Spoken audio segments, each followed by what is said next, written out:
Jumpa lagi di Pure on Boss. Kali ini saya ingin membahas tentang diplomasi kutu loncat. Pernah dengar kan? Leader kutu loncat, networker kutu loncat. Kenapa mereka loncat sana, loncat sini gitu ya? Tidak setia pada salah satu perusahaan misalnya. Ya, mungkin banyak faktor. Karena memang sekarang ini informasi sangat cepat ya lewat internet, lewat dunia maya, sehingga orang dimudahkan menerima informasi itu, sehingga orang dengan mudah juga bisa memutuskan dalam waktu yang singkat pergi dari perusahaan yang satu ke perusahaan yang lain. Nah, masalahnya adalah kebanyakan ya orang yang loncat-loncat itu biasanya leader-leader yang mediocre gitu ya. Orang-orang yang sudah menekuni industri network marketing selama beberapa tahun dan mereka sudah pernah di perusahaan satu, perusahaan kedua, perusahaan ketiga, perusahaan keempat, kelima, mungkin bahkan ke-10 gitu. Sehingga apa? Sehingga mereka merasa sudah memiliki cukup pengalaman ya untuk apa? Untuk menjadi leaders. Nah, itu yang membuat mereka ya kadang-kadang selalu mencari peluang baru yang dimana peluang itu dari perusahaan baru, mungkin juga manajemennya baru dikenal. Nah, mereka biasanya negosiasi soal apa istilahnya support ya, entah itu support dalam konteks sistem, entah itu support dalam konteks operasional. Nah, itu yang biasanya terjadi gitu. Nah, kenapa saya membahas tentang diplomasi kutu loncat?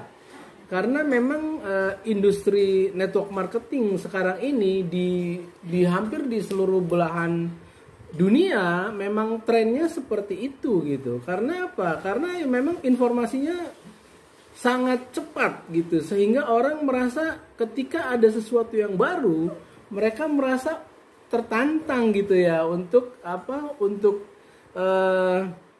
bergabung di perusahaan yang baru gitu. Mungkin juga lebih menarik, mungkin produknya lebih menarik, perusahaannya lebih menarik, sistemnya lebih menarik gitu, dan mereka merasa peluang baru itu adalah salah satu celah ya untuk apa? Untuk mungkin karena mereka dapat informasi duluan untuk menjadi orang-orang yang di awal gitu, orang-orang awal gitu, yang disebut biasanya leader awal atau pemain-pemain awal gitu.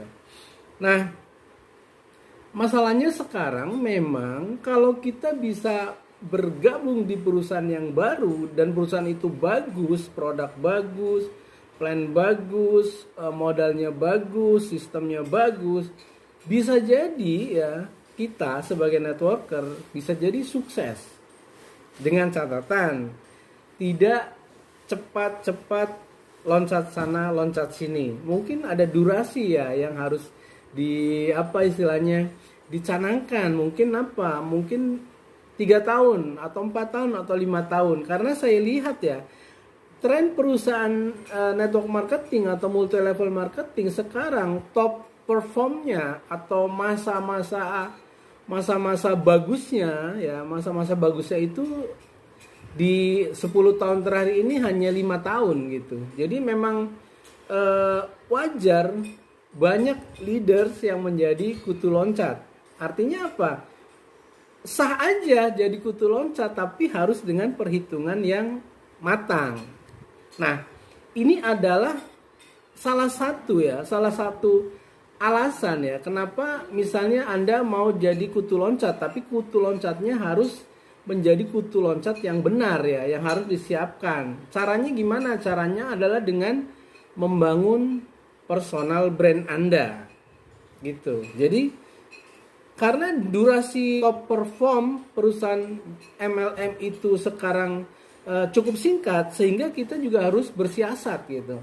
Biar dalam kurun waktu yang sesingkat-singkatnya ya kita bisa sukses. Nah, caranya adalah dengan apa? Dengan membangun personal brand.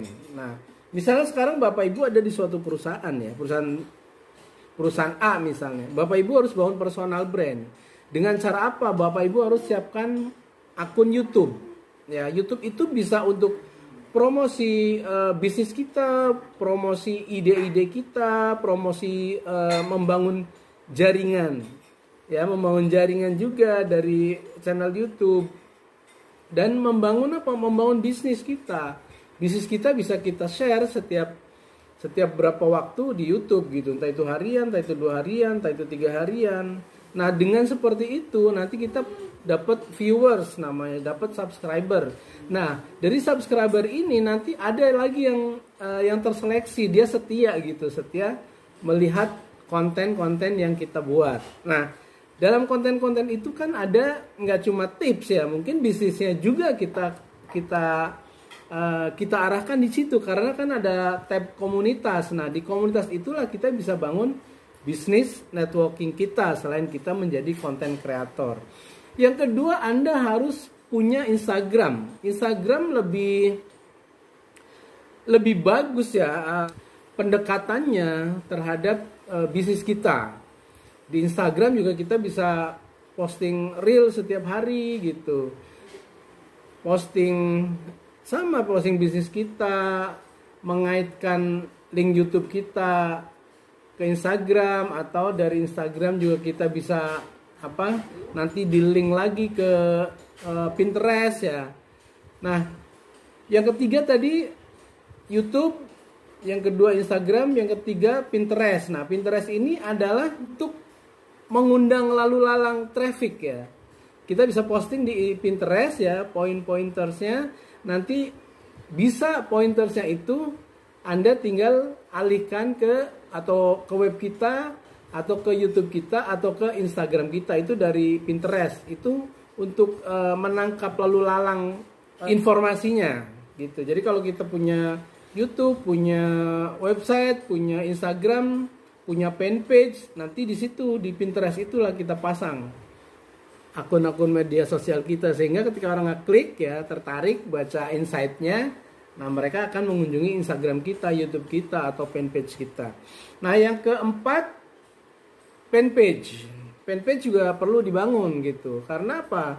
Ya, fanpage mungkin lebih bagus dari akun Facebook reguler kita gitu. Karena fanpage bisa lebih dijuruskan ya. Dijuruskan kemana misalnya? Ke bisnisnya atau ke personalnya gitu. Soalnya kalau di akun Facebook reguler kan itu apa aja tuh isinya biasanya. Jadi tidak terseleksi gitu. Nah, untuk menjuruskan sesuatu menjadi satu ikatan ya, ikatan entah itu bisnis, entah itu personal, itu kita harus bangun fanpage. Karena fanpage juga monetisasi selain YouTube.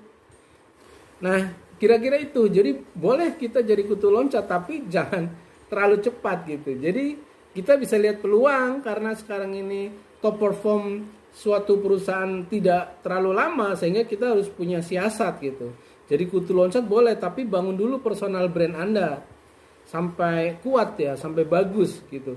Ketika Anda banyak pengikutnya dari personal brand itu, entah itu yang dibangun dari media sosial YouTube, Instagram, Pinterest, fanpage, TikTok, dan lain-lain, Anda ketika pindah bisa bedol desa ke perusahaan yang lainnya ya. Tapi tentu aja itu ada strateginya lagi ya, tidak sembarangan asal bedol desa atau jadi kutu loncat ke sana kemari ya. Kira-kira itu. Jadi pentingnya personal brand, jadi kutu loncat boleh-boleh aja sah. Karena apa? Karena faktanya sekarang ini nggak ada perusahaan yang top performnya itu 10 tahun, 20 tahun gitu. Sehingga menghasilkan passive income yang seharusnya gitu. Kalau sekarang 5 tahun ya udah berhitung aja bisa dapat apa, berapa. Nah, Anda tinggal berpikir lagi apa kira-kira yang paling visible. Karena mau tidak mau, suka tidak suka, teknologi informasi mempercepat durasi atau siklus perusahaan tertentu ya dalam mengelola top performnya. Karena apa? Begitu ada perusahaan bagus, terkenal ya, banyak membernya misalnya, banyak mitranya, nanti ada perusahaan Epigon yang lain ya, yang menyontek gitu ya, meniru mungkin dengan produk yang nyaris sama, marketing plan yang sama. Nah itu masalahnya, karena ya memang informasi sangat cepat gitu. Jadi memang untuk networker saat ini menjadi kutu loncat sah saja, tapi dengan catatan Anda bangun dulu personal brand yang kuat, sehingga ketika Anda akan pergi ke perusahaan lain, Anda sudah cukup punya pasukan ya, sehingga bisa dalam waktu yang singkat Anda ketika pergi dari suatu perusahaan, Anda punya pasukan, Anda juga bisa mendulang sukses. Oke? Terima kasih, see you at the top. Be your own boss.